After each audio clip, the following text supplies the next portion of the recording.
What if Akutami has had enough of us fans complaining about the death of Gojo and actually decides to bring him back to life in the story? What will Gojo do? And if he were to return to the story, would that take away the meaning of his death and defeat against Sukuna? I think this is a legitimate question that needs to be debated amongst us fans, and by the time you, the viewer, have watched this video, who knows, Gojo might have returned at this point in the story. Now guys, I'll be honest, I have no idea how Gojo would even return. Maybe Yuji uses his rumored soul swap technique and can swap the souls of the living with the dead and can maybe bring Gojo back to life that way. Or even the way Toji came back to life back in Shibuya and be summoned from the dead. Something along those lines could potentially work. But let's just say for the sake of this video and for the hardcore Gojo fans that Gojo has returned. Someone has found a way to bring him back to life because the situation right now is dire.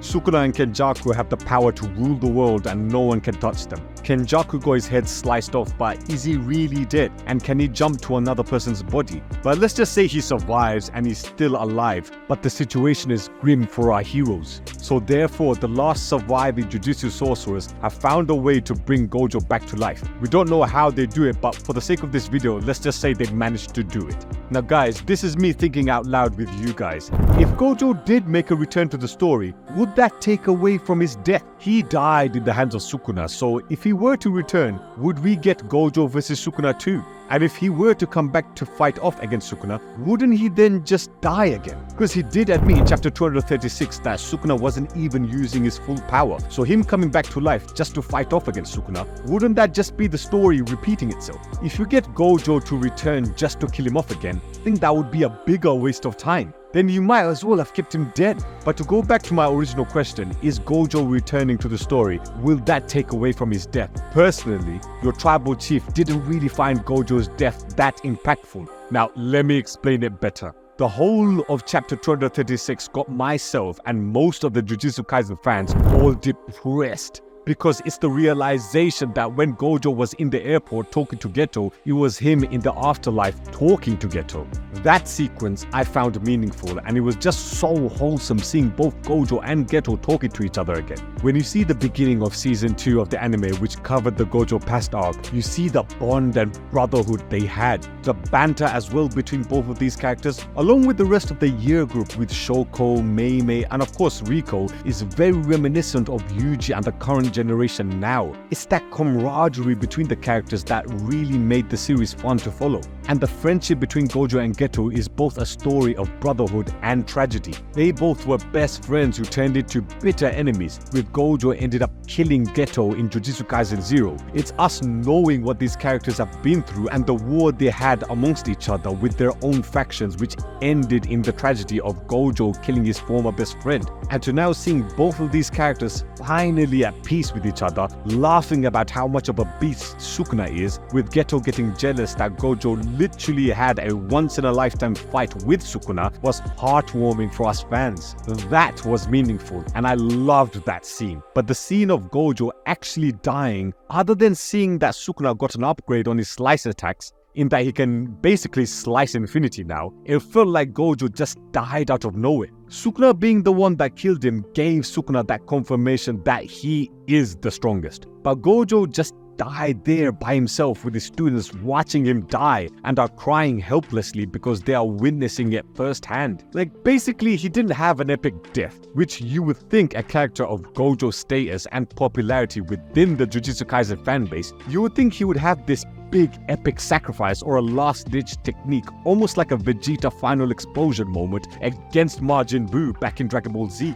Vegeta knew he couldn't beat Majin Buu, so he decided to use his final attack that will destroy Majin Buu to the smallest molecules for him not to return and regenerate. Something similar to that you would have expected from Gojo, something dramatic basically. But even the slice attack that finished off Gojo was off-screen, so maybe us actually seeing him get sliced, that might have had more of an impact for us rather than just seeing him on the floor with his torso and lower body separated. So for me, if Gojo did return, I don't think it would hurt the impact of his death. The big impact for me was the scene in the airport with Geto and the rest of his friends. It might take away the meaning from that scene because now Gojo is not with his friends anymore in the afterlife. Instead, he has been given a second chance. But what I also wanted to ask you guys, and depending on my schedule, but I might have uploaded it already, but regardless, there will be a video of me discussing on whether or not Gojo's death was a mistake. So I want to save all of your opinions for that topic for that video. But if Gojo were to return,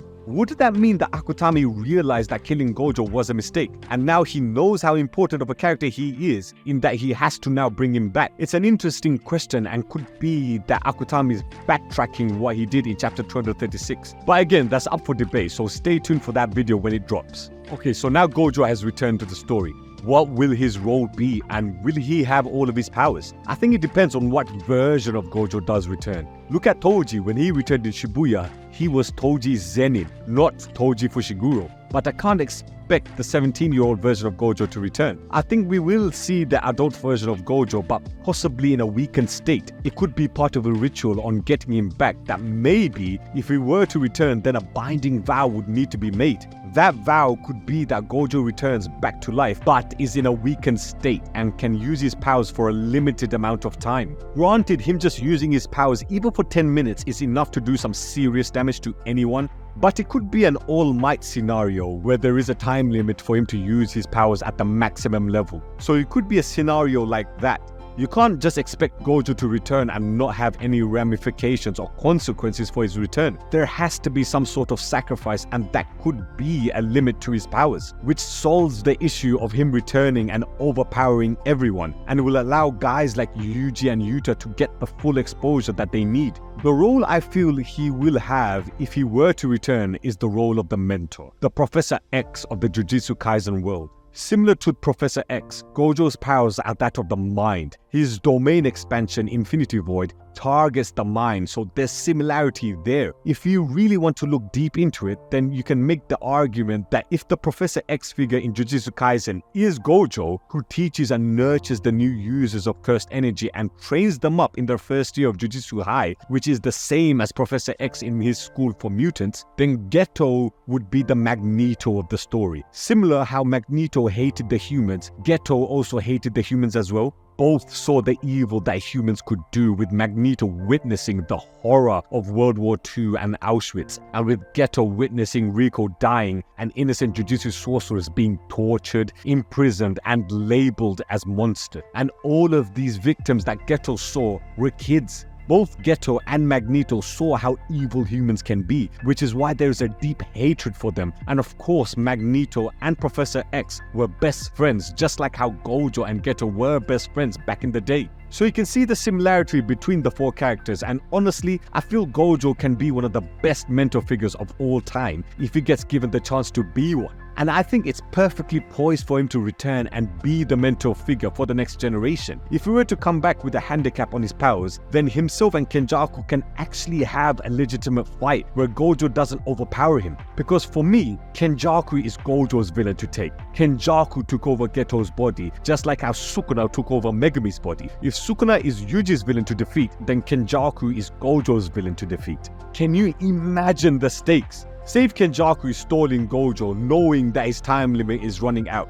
That will be an intense fight as one of the finale fights of the series. I'm not saying Gojo should come back to solely defeat Kenjaku, but there is a bit of a rivalry there, and I would like to see them at least interact with one another, especially since Gojo did meet Geto in the afterlife. So if he saw what Kenjaku is doing in his best friend's body, that would naturally give Gojo motivation to go after Kenjaku more than Sukuna himself. And regarding Sukuna, Gojo can give advice on how to defeat Sukuna. He fought Sukuna himself, so he can mention what Sukuna's weaknesses was and what he felt that he could have done differently. His advice and guidance is essential in defeating Sukuna. But now let me go over to you guys. What do you think? Do you guys believe Gojo will return to the story? Will that tarnish the meaning of his death? And what role will he play if he were to return? Comment below and let me know. And as I always say, don't forget to subscribe to the Shaman Tribe.